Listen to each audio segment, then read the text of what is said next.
The Galactic Council's emergency session had never seen such panic. Representatives from 12 different species sat around the massive crystalline table, their various forms of communication, creating a chaotic symphony of clicks, chirps, and telepathic waves. At the center of their discussion was a holographic display showing a creature so terrifying that even seasoned warriors trembled at its image. The void dragon Cathara floated in the projection, its obsidian scales seeming to absorb light itself. Each scale was the size of a starship, and its eyes burned with the fury of dying stars. This creature had single-handedly destroyed 3 solar systems in the past month, consuming entire planets as if they were mere snacks. Its breath could melt adamantine, the strongest known metal in the galaxy, and its claws could tear through dimensional barriers. "We must evacuate the Terran system immediately," declared Ambassador Vexthar, his insectoid mandibles clicking with urgency. "The dragon has changed course and is heading directly for their star. The humans have no idea what approaches them." The Zephyrian delegate, a being of pure energy contained within a crystalline shell, pulsed with anxiety. "Cathara has never shown mercy to any species. The humans are primitive by our standards. They barely have faster-than-light travel. They cannot possibly defend themselves against this cosmic horror." General Kroos, a towering reptilian being whose own species had once faced dragon attacks, slammed his massive fist on the table. "My people's greatest warriors fell before lesser dragons. Cathara is ancient beyond measure. It existed before our civilizations learned to speak. The humans stand no chance." The debate continued for hours. Some advocated for immediate evacuation. Others suggested sending their combined fleets to attempt a rescue mission, though all knew it would likely be suicide. The dragons were beings of such immense power that they existed beyond normal physics. Weapons that could crack moons barely scratched their hide. Dr. Yelan Soros, the human ambassador, sat quietly throughout the discussion. She was young for a diplomat, barely 30 years old, with kind eyes and an easy smile that had won her friends throughout the galaxy. The other species had grown fond of humans in the short time since first contact. They were curious, brave, and surprisingly adaptive. It would be a tragedy to lose them. Ambassador Soros, Vexthar finally addressed her directly. "We must discuss evacuation protocols. How many humans can your ships carry? We can provide additional vessels, but time is running short." Dr. Soros looked up from her datapad, her expression thoughtful. "Thank you for your concern, truly. But I don't think evacuation will be necessary." The chamber fell silent. Every being present stared at the human in disbelief. "Dr. Soros," General Cross said slowly, "perhaps you don't understand the magnitude of this threat. Cathara is not some natural disaster that can be weathered. It is a force of destruction that has ended entire civilizations." "I understand completely," she replied calmly. "But I also understand something about human nature that you might not. We don't typically run from our problems." The crystalline delegate pulsed with what could only be described as exasperation. "This is not about courage or stubbornness. This is about survival. Your species will be extinct in 72 hours when the dragon reaches Earth." Dr. Soros smiled that same warm smile that had charmed so many alien dignitaries. "Maybe, but maybe not. Humans have a way of surprising people." Meanwhile, on Earth, the news networks were in full chaos mode. Every channel broadcast the same terrifying footage captured by deep space monitors. The enormous dragon moving through space like a living nightmare. Its path clearly aimed at their solar system.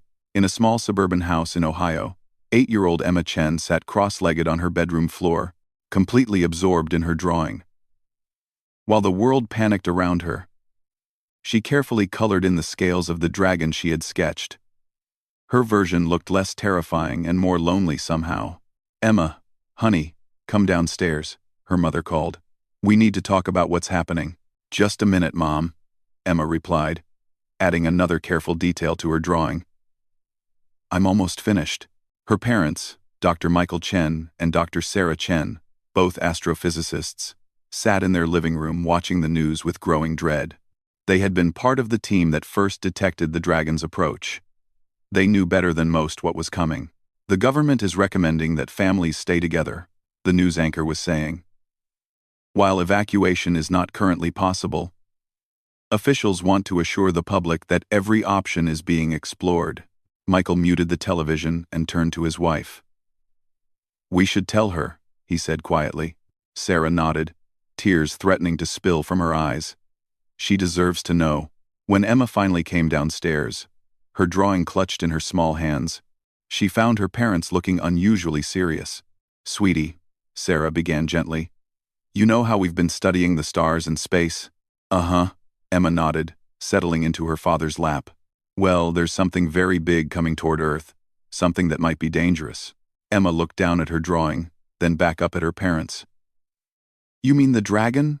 Her parents exchanged surprised glances. You know about it?" "I saw it on the computer when Dad forgot to close his work stuff," Emma said matter-of-factly. "It looked sad." "Sad?" Michael asked, confused. Emma held up her drawing. It showed the dragon, but in her child's interpretation, it didn't look menacing. It looked isolated, drifting alone through the vast emptiness of space. "It's all by itself," Emma explained. "That would make me sad too." Back in space, Kithara the Void Dragon continued its relentless approach toward the Terra system. The ancient creature's mind was focused solely on destruction, as it had been for millennia. It had forgotten what it was like to feel anything other than rage and hunger. The dragon's massive form cut through space like a knife, leaving trails of cosmic energy in its wake.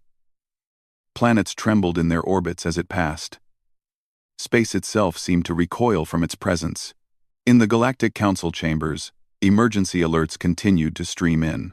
The dragon would reach Earth's solar system in less than 48 hours. "Our evacuation ships are standing by," announced Admiral Korath of the Hegemony Fleet. "We can save perhaps 10% of the human population if we act now." Dr. Soros shook her head. "I've been in contact with Earth's governments. They've decided to stay. Isnuff." "That's suicide," Vexthar said bluntly. "Maybe," Dr. Soros replied. "Or maybe it's something else entirely." The other delegates couldn't understand the humans' calm acceptance of what seemed like certain doom. In their cultures, survival was paramount. The logical choice was always to flee and live to fight another day. But humans, they were learning, didn't always choose the logical path. As the dragon drew closer to Earth's solar system, something unprecedented happened. Instead of fleeing in terror, humans around the world began to gather. They held vigils in parks, sang songs in the streets, and shared stories of courage and hope. Children drew pictures of dragons and hung them in windows.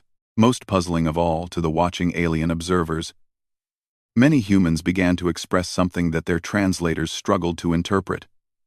It wasn't fear or anger or even resignation. It was something their species had no word for. It was compassion. On Earth, 8-year-old Emma Chen looked out her bedroom window at the night sky and whispered, "Don't be sad, dragon.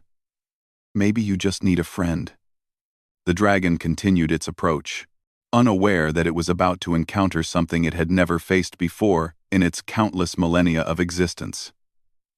A species that looked at a monster and saw not an enemy, but a being in need of understanding. The stage was set for a confrontation that would change the galaxy forever, though not in the way anyone expected. The void dragon Kithara broke through the outer edge of the solar system, like a living comet of destruction. The creature's massive form, stretching nearly a kilometer from snout to tail, moved with impossible grace through the vacuum of space. Its obsidian scales rippled with energy that made nearby asteroids simply cease to exist. Every monitoring station in the galaxy focused on the Terra system. The Galactic Council had assembled their greatest military minds to witness what they assumed would be humanity's final moments. Some had their recording devices ready to document the extinction of yet another species that had dared to face a void dragon. Visual contact established, reported Captain Zeklor from his position aboard the Council's observation vessel. Safely positioned 3 solar systems away, the dragon has entered the outer planetary zone.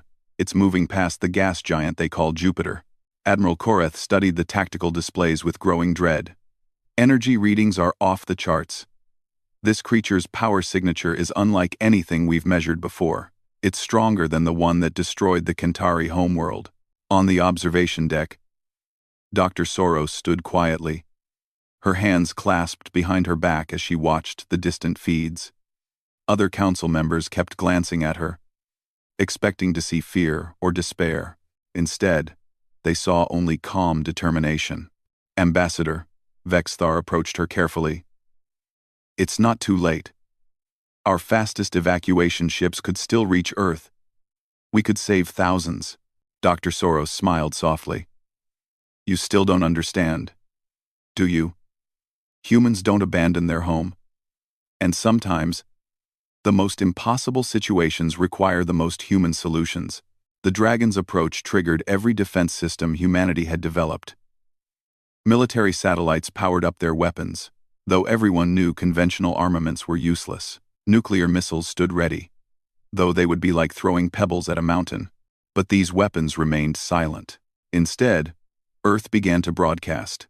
Radio signals flooded outward from the planet, but not the kind the watching aliens expected. There were no threats, no demands for mercy, no last desperate warnings. Instead, the airwaves filled with something unprecedented. Music, stories, laughter, and voices of children. What are they doing? General Kroos demanded as his communication officers tried to decode the transmissions. They're singing, Lieutenant Vorash reported in bewilderment. The entire planet appears to be broadcasting songs. Emma Chen stood in her backyard with her parents, looking up at the night sky where a new star had appeared. One that grew brighter by the hour. She held her dragon drawing against her chest and began to sing the lullaby her grandmother had taught her. Around the world, millions of other humans joined in. Not the same songs, but the same spirit. A planet-wide chorus of voices reaching out across the void. The dragon felt something strange as it passed Mars. For the first time in eons, something other than rage stirred in its ancient mind. The creature had expected the familiar taste of terror from its approaching victims. Instead, there was something else in the cosmic winds, something it had forgotten so completely that it couldn't even name it. Music. Not the harsh military communications it was used to hearing from civilizations that tried to fight it, or the desperate pleas for mercy from those who tried to bargain. This was different. It was warm somehow. Kithara slowed its approach, confusion clouding its ancient thoughts. In all its millennia of existence, no species had ever responded this way. The dragon is decelerating, Captain Zeklor reported with amazement. Its energy signature is fluctuating. Something is happening. Dr. Soros leaned forward, her eyes bright with hope. It's working. What's working? Admiral Kareth demanded. The most human strategy of all, she replied. We're trying to make friends. On Earth, the response to humanity's greatest threat had been organized not by governments or military leaders, but by children and teachers, and ordinary people who simply believed that understanding was better than fighting. Emma's parents watched in wonder as their daughter continued to sing, her young voice carrying across their neighborhood where other families had joined in. The 8-year-old seemed completely unafraid, as if she truly believed her song could reach across space to touch the heart of a monster. The dragon entered Earth's orbit, its massive form blocking out portions of the sun. Those watching from the ground could see it clearly now. A creature of such terrible beauty that it defied description. Its scales caught starlight and seemed to hold it, creating patterns of light that danced across its hide. But instead of immediately beginning its destruction, Kithara simply waited. The creature's head, larger than most mountains, turned slowly as it listened to the strange sounds emanating from the blue world below. Music, stories, children's laughter, things it remembered from so long ago that they felt like dreams. Millennia of rage had built up in the dragon's heart, but now that rage wavered like a candle in the wind. Back on the council observation ship, every being present watched in stunned silence as the most feared creature in the galaxy simply hung motionless above Earth. It's not attacking, whispered the Zephyrian delegate. Why isn't it attacking? Dr. Soros stepped forward to address the council. Because we're showing it something it's never encountered before. Instead of treating it like a monster, we're treating it like what it really is. And what is that? Admiral Korath asked. A very old, very lonely being that has forgotten what it feels like to be welcomed instead of feared. On Earth, Emma Chen made a decision that would echo through galactic history.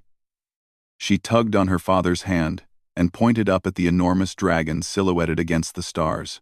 I want to go say hello, she said simply. Her parents exchanged glances. Any rational adult would have refused such a request immediately. But Michael and Sarah Chen had spent their lives studying the cosmos, and they had learned that sometimes the most profound discoveries came from the most impossible leaps of faith. Okay, sweetheart, Sarah said, her voice trembling slightly. But how? Emma held up her drawing and smiled. The same way I'd say hello to anyone. I'll go visit them. What happened next would become legend throughout the galaxy. Using her father's research equipment and her mother's spacecraft engineering knowledge, the Chen family began to plan something that no military strategist would have ever considered. A diplomatic mission consisting of a single 8-year-old girl. The dragon continued to hover above Earth, its massive consciousness grappling with emotions it hadn't felt for eons. The music from below continued to wash over it. And slowly, very slowly, something hard and cold inside its ancient heart began to soften. It was remembering what it had been before the rage consumed it. Before the loneliness drove it mad. Before it became the terror of the galaxy, it was remembering what it meant to hope. The watching universe held its breath as the most unlikely first contact in galactic history began to unfold. A monster that had destroyed worlds faced a species that responded to fear with friendship, and in the middle of it all, one little girl prepared to do something that seasoned diplomats and mighty warriors had never attempted. She was going to try to give a dragon a hug.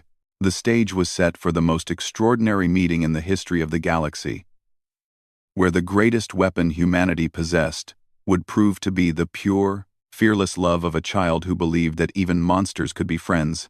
The small spacecraft rose from Earth's surface like a silver butterfly ascending toward a storm cloud. Built hastily but with love, by Emma's parents and their colleagues, the vessel was little more than a reinforced observation pod with basic life support and communication equipment. It carried the most precious cargo in the solar system, one 8-year-old girl with a hand-drawn picture and an unshakable belief in the power of kindness. Every monitoring station in the galaxy watched in stunned silence as the tiny craft approached the massive dragon. The comparison was absurd. It was like a minnow swimming toward a whale, or a firefly approaching the sun. In the Galactic Council chambers, emergency sessions continued around the clock. Representatives from dozens of species monitored the unprecedented encounter with mixtures of horror and fascination.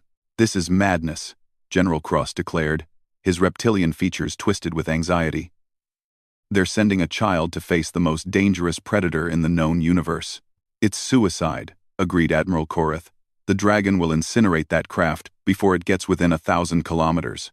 Dr. Soros remained calm despite the chaos around her.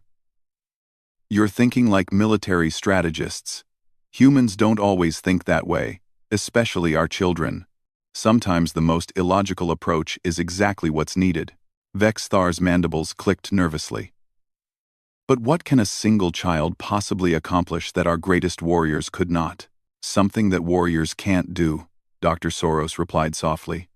She can see past the monster to the being underneath. Inside her tiny spacecraft, Emma Chen was not afraid. She pressed her nose against the viewport as the dragon grew larger and larger before her. What struck her most was not its terrible size or its fearsome appearance, but the sadness that seemed to radiate from it like heat from a dying star.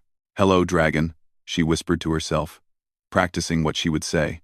"I'm Emma. I brought you something." The dragon Kithara sensed the approaching craft long before it became visible. Such a small vessel should have been instantly vaporized by the creature's mere presence. Instead, the dragon found itself carefully modulating its energy field to avoid harming the fragile ship. This concerned and confused the ancient being. For millennia, destruction had been its only response to other life forms. Yet something about this tiny visitor made it hesitate. As the spacecraft drew closer, Kithara began to hear something that made its massive heart skip a beat. The little human inside was singing, the same kind of melody that had been flowing from the planet below, but this time close enough that the dragon could understand the emotions behind it. The song spoke of friendship and hope, and the simple joy of meeting someone new. It was everything the dragon had forgotten it had once valued, long before rage and isolation had consumed its soul. For the first time in 1,000 years, Kythera felt curiosity instead of hunger. The watching galaxy held its breath as Emma's ship entered what every observer assumed was the dragon's kill zone. Energy readings spiked as the creature's massive consciousness focused on the small visitor. Biosigns indicate the child's heart rate is actually decreasing, reported the medical officer aboard the council ship. She's becoming calmer as she approaches the dragon, not more frightened. That's impossible, Admiral Korith muttered. Dr. Soros smiled. You've never met a human child, have you? They have a remarkable ability to befriend anything. Stray cats, wild animals, imaginary monsters. To Emma, this is just the biggest pet she's ever met. Emma's spacecraft came to rest gently on what appeared to be a relatively flat section of the dragon's massive head, between two scales, each the size of her family's house. The landing was so soft it was clear the dragon had assisted, using its incredible power to guide the tiny vessel to safety, rather than destroy it. Impossible, breathed Captain Zeklor. The dragon is helping her. Emma activated her suit's communication system and stepped out of her craft onto the dragon's head. The moment was recorded by every monitoring device in the galaxy. A tiny human child standing fearlessly on the head of the universe's most feared predator. Hi there, Emma said brightly, her young voice carried across space by her suit's transmitters. I'm Emma. What's your name? The dragon's massive eye, larger than Emma's entire spacecraft, slowly turned to focus on her. In its depths swirled galaxies of ancient memory and pain. When Kythera spoke, its voice was like thunder given form. Yet the dragon modulated it carefully, so as not to harm the small being standing on its head. I am Kythera, the creature rumbled, the words unfamiliar after so many years of silence. Why do you not fear me, small one? Emma tilted her head thoughtfully, completely unintimidated by conversing with a being that could swallow starships whole. Should I? You seem sad, not scary. Sad things need friends, not fear. The simple statement hit the ancient dragon like a physical blow. No one had called it by name in millennia. No one had suggested it might be sad rather than evil. The rage that had sustained Kythera for so long wavered and cracked like ice in spring. I have destroyed worlds, Kythera said, its massive voice heavy with eons of regret. I have ended civilizations. I am death itself. Emma nodded seriously, considering this information with the gravity only a child could bring to such a conversation. That does sound very sad. No wonder you're lonely, but maybe you could stop doing that? Maybe you could try making friends instead? The watching galaxy erupted in chaos as this exchange was broadcast across every communication network. The most feared creature in existence was having a philosophical discussion about friendship with an 8-year-old human. General Cross's tactical display showed impossible readings. The dragon's energy signature is changing again. It's becoming calmer. On the dragon's head, Emma reached into her small pack and pulled out her carefully drawn picture. I made this for you, she said, holding up the artwork. I thought you looked lonely in the space pictures, so I drew you some friends. The picture showed the dragon surrounded by planets covered in flowers and small figures that might have been people or might have been other creatures. In Emma's innocent interpretation, the fearsome void dragon was part of a cosmic garden where all beings lived in harmony. Kythera's enormous eyes studied the drawing with an intensity that made nearby space itself seem to hold its breath. In that simple child's artwork, the dragon saw something it had never dared to imagine. A future where it was not feared and hated, but welcomed and loved. You drew me with friends, Kythera whispered. And for the first time in millennia, something like hope stirred in its ancient heart. Everyone needs friends, Emma said matter-of-factly. Even big dragons, especially big dragons, because you have so much love to give." It was then that Emma did something that would be remembered for the rest of galactic history. She walked closer to the dragon's massive eye, and standing on her tiptoes, she pressed a gentle kiss against the cosmic creature's scaled cheek. The effect was instantaneous and universe-changing. The kiss, simple and pure, and given without any expectation of reward, broke through the last barriers around the dragon's heart. Kithara, the Void Dragon, destroyer of worlds, terror of the galaxy, began to weep. Tears the size of lakes flowed from its ancient eyes as millennia of pain and loneliness finally found release. The energy readings from every monitoring station went wild as the dragon's fundamental nature began to change. The destructive force that had powered its rampage across the galaxy transformed into something entirely different. Protective love. "By all the stars," whispered Dr. Soros, tears flowing down her own cheeks as she watched the impossible scene unfold. The dragon's massive head lowered until it rested gently on Emma's tiny form. The ultimate predator seeking comfort from the smallest possible prey. "Thank you, little friend," Kithara rumbled softly. "I had forgotten that I was lonely until you reminded me what it felt like not to be." Emma patted the dragon's snout with the same casual affection she might show a neighborhood dog. "That's okay. Sometimes grown-ups forget things, but kids remember how to make friends." As the galaxy watched in wonder, the most feared creature in existence curled protectively around the tiny human, who had saved its soul with nothing more than kindness and a child's belief that everyone deserved love. The council chambers erupted in celebration as they realized what had happened. Humanity had not only survived an encounter with a void dragon, they had transformed it from humanity's greatest threat into its most powerful protector. "Magnificent," breathed Admiral Korath. "They've turned the apex predator of the galaxy into an ally with nothing but friendship." Dr. Soros nodded, her face bright with pride. "That's what humans do best. We look at the impossible and find the humanity in it, even when that humanity exists in something that isn't human at all." From that day forward, the name of Earth became synonymous with hope throughout the galaxy. When other species faced seemingly impossible challenges, they would remember the story of the little girl who kissed a dragon and changed the universe. And Emma Chen, the 8-year-old who had befriended the most dangerous creature in existence, returned home to finish her homework, completely unaware that she had just redefined what it meant to be human in the eyes of a watching galaxy. The dragon Kithara became Earth's guardian, learning day by day how to channel its immense power toward protection rather than destruction. And every evening, Emma would look up at the stars and wave to her friend, knowing that even the biggest monsters just needed someone to believe in them. The universe had learned its greatest lesson, that sometimes the smallest act of love could reshape reality itself.